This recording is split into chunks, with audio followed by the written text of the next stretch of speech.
crianças fazem birras, têm ataques de raiva, se jogam no chão, morde o coleguinha, mas como perceber que esse comportamento está fugindo do controle?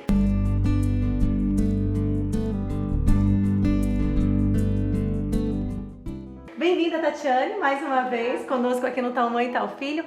Tati, o que caracteriza uma criança agressiva? Primeiramente, Sheila, obrigada por me convidar para estar falando sobre esse tema que é tão importante. É importante a gente salientar que a raiva, ela é uma emoção básica.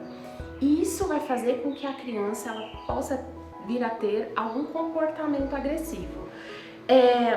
Nesse sentido, quando a gente fala caracterizar uma criança agressiva, a gente pode cometer um erro de rotular essa criança como uma criança agressiva. E não é isso. A criança ela pode vir a ter comportamentos agressivos.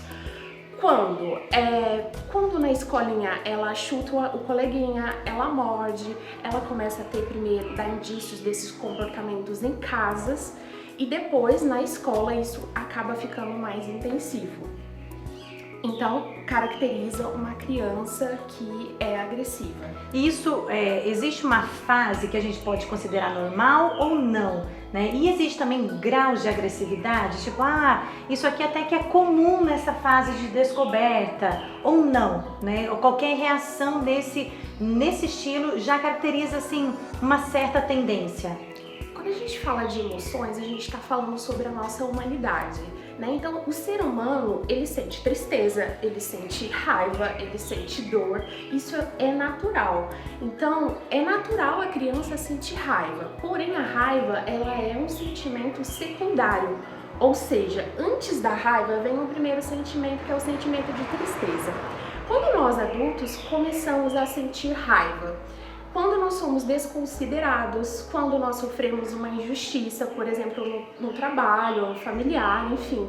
Assim nós começamos primeiramente a sentir a tristeza e logo quando nós não somos, não tem ninguém que possa acolher essa nossa dor, nós vamos sentir raivas. Então aí eu começo a expressar. Nesse sentido, é natural que a criança venha sentir raiva. O que vai diferenciar é o comportamento da segurança, ou seja, do pai, da mãe, da avó, quando a criança expressar esse sentimento. Isso vai fazer toda a diferença. Então, quais são os maiores erros dos pais, né? Se eu começo a perceber nessa agressividade no meu filho, como eu devo comportar, como eu devo corrigi-lo numa situação como essa? Porque muitas vezes os pais se envergonham, né, se entristecem, acaba gerando até dentro do próprio pai uma irritação, uma raiva também na hora da correção, né? E quais são os maiores erros e qual o modo certo da correção numa situação como essa? Muito bem. É comum a gente falar da armadilha da Mulher Maravilha, né? O Dr. Daniel Becker fala sobre isso, no artigo dele. Falando desse quesito de perfeição, de quando a gente quer ser pai e mãe perfeito, né? Então, eu quero tirar aquele sentimento do meu filho. Esse é um erro. Eu não quero que ele sinta raiva naquele momento, mas como eu não quero que meu filho sinta raiva se eu sinto raiva? Então, a diferença vai ter como você lida com a sua raiva. Quando você está com raiva, como você se comporta? A criança, ela também está observando isso. Então, o que vai fazer toda a diferença é nesse momento que a criança, ela, por exemplo, o primeiro momento, né, que eu disse que a raiva é um sentimento secundário. No primeiro momento, quando ela está sentindo a tristeza, você está ali? Você está acompanhando? Você está explicando para ela que tudo bem perder às vezes no jogo? Tudo bem, é natural, realmente é triste, realmente eu passo por isso, né? E não se distanciar da criança, mas tentar cada vez mais acolher a dor dela. Então eu vou explicar para ela que realmente a gente passa por dor, a mamãe também passou por uma situação difícil assim hoje, realmente é triste. Por exemplo, uma situação muito comum, né? Você gostaria, por exemplo, de deixar de assistir um programa que você está curtindo, que você está gostando? Não, né? E por que com as crianças teria que ser diferente? A criança no momento que ela está assistindo um desenho que ela gosta muito, né? Então, ou seja, ela está ansiosa para assistir, ela está gostando daquele desenho, ela quer ver o que vai acontecer e você chega e fala para ela, vamos tomar banho. Não, vamos tomar banho, né? É o melhor nesse momento. Eu não busco entender, nossa, tudo bem, né? Esse desenho é legal, mas será que a gente pode assistir depois? Depois você vai voltar e vai terminar o seu desenho. Vamos tomar um banho agora e explicar para a criança. Isso é muito importante. Não tentar tirar o sentimento de raiva dela. Isso não funciona. Isso eu acho que é um ponto bem interessante, né?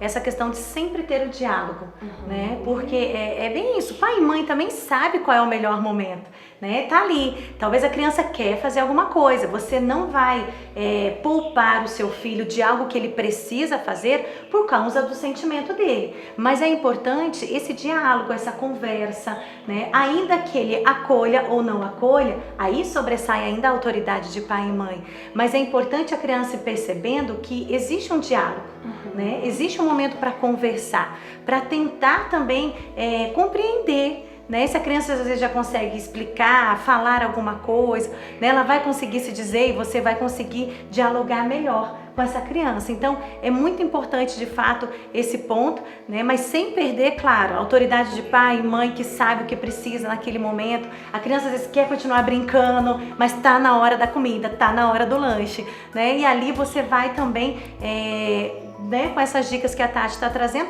você também vai trazendo o seu filho, né? Vai buscando da melhor forma fazer com que ele entenda o sentimento, até mesmo saiba lidar melhor com esse sentimento que ele vive. Ô Tati, mas existe algum momento que fala, nossa, eu preciso de ajuda, né? Quando procurar uma ajuda para aquela agressividade?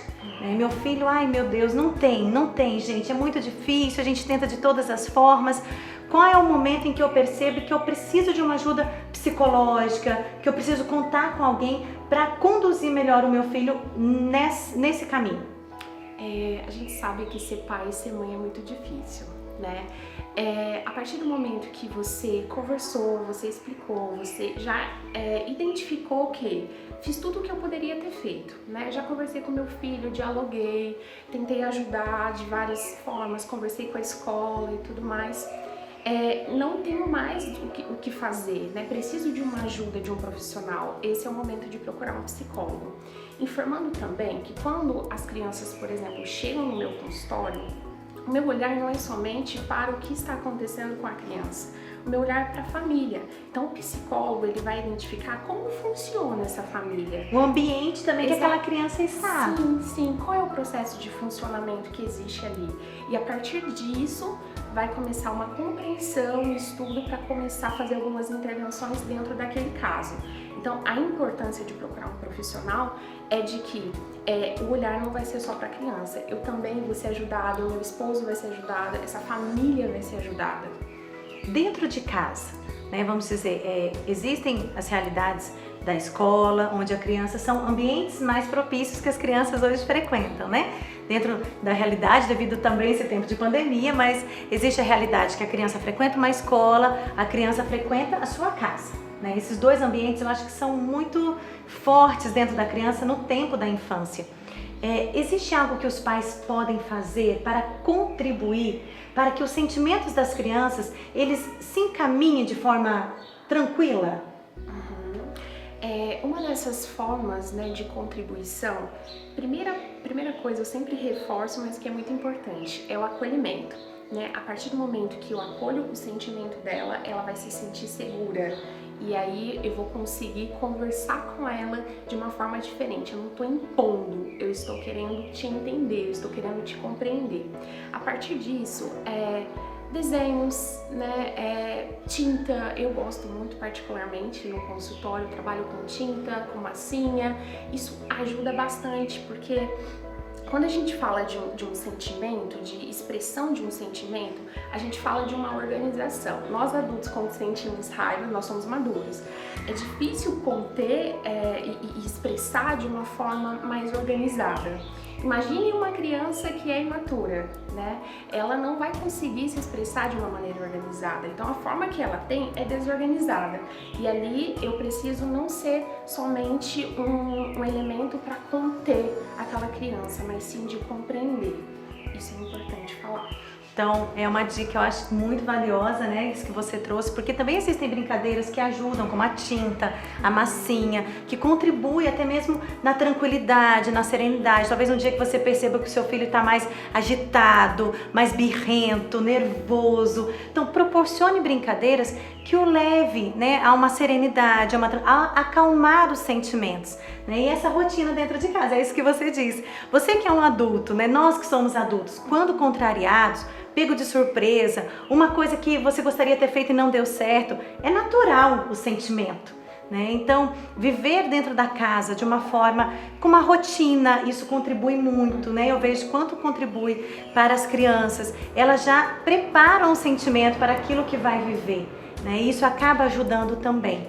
E uma criança, Tati, que os pais percebem a sua agressividade na infância, mas não foi tratada. O que isso acarreta na vida da adolescência, na fase da adolescência e para a fase adulta? A gente diz, né, que a criança, ela está no processo de aprendizagem. Então, ele está aprendendo. A partir do momento que eu estou vendo que a criança ela está tendo comportamentos agressivos intensos e eu não busco ajuda, eu não consigo ajudá-la e também não busquei ajuda, isso pode sim vir a acarretar algumas situações na fase da adolescência e na fase adulta. Como que ele pode ajudar? Né? Buscando um profissional. Então, isso é muito importante ressaltar. Um outro aspecto também que é importante falar é do vínculo estabelecido entre pai e filho, mãe e filho, né? Por exemplo, às vezes fazer um bolo, né? Um bolo que é algo tão natural, mas pode ali naquele momento que você tá batendo a massa, que você tá conversando com a criança, que você tá colocando ela num lugar de autonomia, que você tá devolvendo isso para ela, pode fazer com que ela se sinta bem, né? Ela se sinta mais segura, e isso com certeza vai ajudá-la nesses momentos em que ela está desorganizada, nesse momento de raiva, você conseguir vir e conversar com ela, isso vai proporcionar uma segurança para ela. Essas dicas que é sempre bom ouvir, né? Às vezes a gente se atenta a uma realidade, né? A gente percebe, nossa, posso seguir por esse caminho, ajudar meu filho a lidar melhor desta forma com esse sentimento.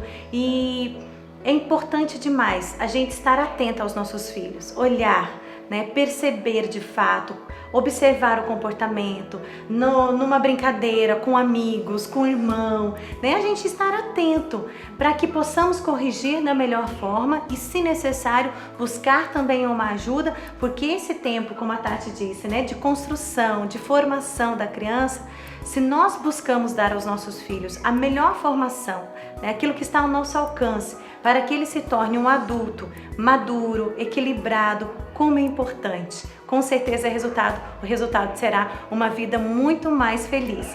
E eu queria que a Tati, encerrando já o nosso vídeo dessa semana, ela pudesse também dar algumas dicas para os pais, porque, Tati, é tão difícil, né? Colocando na condição de pai, de mãe, que tem um filho dessa forma, né? Com reações agressivas, né? Que às vezes bate no amiguinho da escola, que vai brincar com o primo e bate no primo e morde e às vezes faz aquela birra. Como os pais, né? Essa dica para os pais que vivem isso, às vezes se sentem envergonhados diante das professoras e a escola chama, diante até mesmo dos amigos, faz aquela reunião de família, de amigos, vamos lá em casa, e a criança dá aquele trabalho e o pai fica envergonhado diante dos amigos. Como pai e mãe também se posicionar, né, diante de um filho que está passando por essa fase, por esse tempo? Muito bem, uma pergunta muito importante sobre quando eu falo do acolhimento, né, não é acolher só a dor do filho, primeiro acolher essa vergonha também, né, que não é fácil. O amor, ele é importante em tudo na vida, né, tudo que a gente faz com amor soa diferente.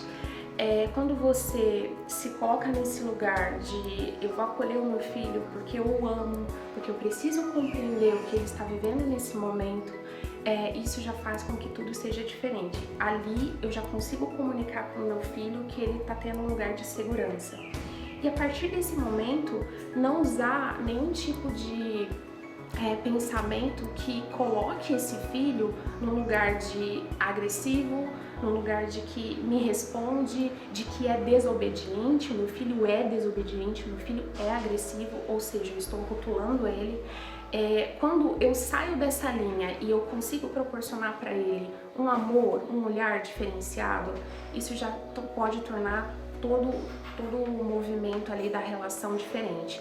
Então, a dica seria: expresse esse amor que você sente para o seu filho de uma maneira simples, de uma maneira singela. Isso vai fazer com que ele se sinta seguro e pode ter uma mudança muito grande nesse comportamento agressivo que ele vem tendo. Então, tá aí para você nessa semana a gente compartilhando um pouquinho, né, aproveitando dessas dicas da psicóloga Tatiane Azevedo, diante dessa realidade que muitas famílias vivem, que situações muitas vezes são fases, outras são circunstâncias da realidade onde a criança está, tantas outras vezes inclinação da própria criança que precisa ser trabalhada. Então essas dicas são muito valiosas. Então curta, compartilhe o nosso vídeo se você gostou, envie também, né, para aquela família que você sabe que vai ajudar, que vai contribuir. Quero agradecer aqui a Tati, conosco mais uma vez aqui no Tal Mãe Tal Filho, trazendo essas dicas valiosas que de fato tem muito a contribuir. E semana que vem a gente se encontra aqui no canal da Canção Nova, eu espero por você.